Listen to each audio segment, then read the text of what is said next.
हम आज बना रहे हैं छेना। Oh no! मैं बंगाली नाम भूल गई, वापस से बोलो। और तब तक हम गर्मी में पिघल जाएंगे, पापड़ बन जाएंगे, पर खीर खाने को मिलेगी। भाई मजा आया। जब खीर मिलती है ना ये वाली, तो सारी मेहनत फिर भूल जाते हैं। क्या बात है सर, क्या बात है सर, क्या बात है, ये बात है। चलो ये रिकॉर्ड मत करना, वरना वो वीडियो में डाल देगी एडिटर हमारी। कट। चलो अगर कोई मुझे पूछे कि मेरा इंडियन फेवरेट डेजर्ट कौन सा है, तो मैं हमेशा कहती हूँ कि खीर मुझे बेहद पसंद है। बहुत सारे रीज़न है। एक रीज़न तो ये है कि मुझे कुछ भी जो मिल्की टेक्सचर होता है ना, वो बहुत अच्छा लगता है।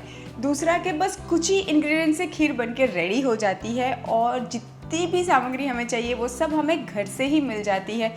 कोई प्री प्रिपरेशन नहीं करनी पड़ती है, इसलिए खीर मुझे बेहद पसंद है। और मैंने आप लोगों के साथ बहुत डिफरेंट तरीके की खीर की रेसिपी शेयर की हुई है।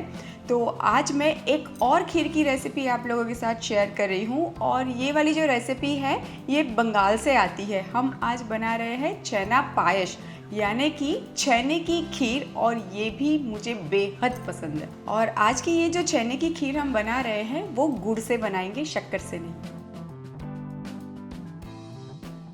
तो छेने की खीर बनाने के लिए ऑब्वियसली सबसे पहले हमें छेना बनाना पड़ेगा। तो ये वाली खीर के लिए अगर आप घर पे ही पनीर बनाओगे ना, तो वो ज़्यादा बेहतर रहेगा, क्योंकि घर का पनीर काफ़ी सॉफ्ट होता है। आप बाहर का भी इस्तेमाल कर सकते हैं, पर हम शुरुआत करेंगे पनीर बनाने से। पनीर बनाने के लिए मैं एक बर्तन में 1 लीटर दूध ले लेती हूँ, और ये फुल फैट दूध है। और ये जो दूध है इसको मुझे उबालना नहीं है, उसको थोड़ा सा गर्म करना है, और जैसे ही गर्म हो जाए मैं हीट को टर्न ऑफ कर दूंगी। और अब मेरे पास यहाँ पे ये 2 टेबलस्पून जितना विनेगर है, उसमें मैं 2 टेबलस्पून जितना पानी ऐड कर देती हूँ। और अब ये विनेगर मिक्सचर को मैं दूध में ऐड कर दूंगी, और धीरे धीरे ऐड करेंगे, और दूध जैसे ही फटने लगे वहीं पे ही हम रुक जाएंगे। ये देखिए, थोड़ी ही देर में आप देखेंगे कि दूध तो अच्छे से फट चुका है, और अब मैं इसको एक मसलन क्लॉथ में ड्रेन कर लूँगी। अब ये जो पनीर है उसको मैं साफ़ पानी से कम 2 से 3 बार धो लूँगी, ताकि जो भी इसमें विनेगर का खट्टापन है वो निकल जाए, क्योंकि हमें इसको दूध में ऐड करना है, तो दूध भी तो फटना नहीं चाहिए। और ये जो पनीर का पानी है उसको बिल्कुल भी फेंकिएगा नहीं, ये बहुत ही हेल्दी एंड टेस्टी होता है। इसको आप दाल में या तो फिर खिचड़ी में, और कुछ नहीं तो रोटी या पराठा का आटा लगाने में यूज़ कर सकते हैं। अब खीर बनाने के लिए मैं एक कढ़ाई में 1 लीटर दूध ले लेती हूँ, और ये वाला दूध भी फुल फैट यानी कि फुल क्रीम दूध है। और अब हम दूध को जब तक कि ये आधा ना हो जाए और थोड़ा गाढ़ा ना हो जाए तब तक पकाएंगे। आप देख सकते हैं कि दूध तो उबल के अच्छा खासा गाढ़ा हो रहा है। बस यही टाइम पे मैं इसमें ऐड कर देती हूँ इलायची का पाउडर। इनफैक्ट ये टोटली ऑप्शनल है, आप चाहो तो प्लेन खीर भी रख सकते हो। जब तक कि ये दूध उबल रहा है तब तक हम पनीर को थोड़ा सा तोड़ लेते हैं। ये दूध तो अच्छा खासा गाढ़ा हो चुका है, बस यही टाइम पे मैं इसमें ऐड कर देती हूँ पनीर। ये खीर बनाते वक्त एक चीज़ का ज़रूर ध्यान रखिएगा कि छेना जब आप ऐड करें उससे पहले दूध को एकदम थिक कंसिस्टेंसी में लेके आइएगा, उसके बाद ही छेना ऐड करिएगा। छेना ऐड करने के बाद आप दूध को उबालने की ज़्यादा कोशिश नहीं करिएगा, वरना कभी कभी दूध फट जाता है।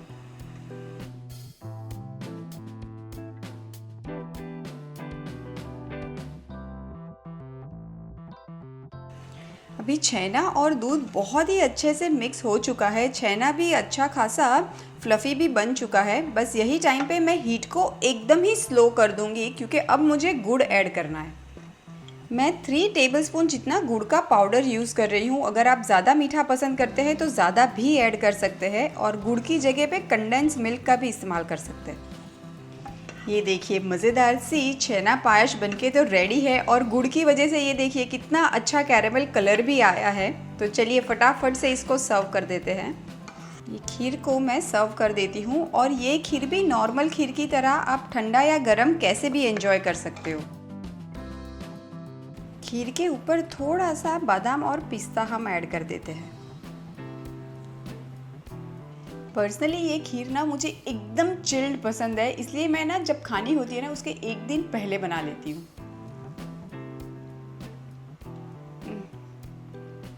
Just no words. Too good.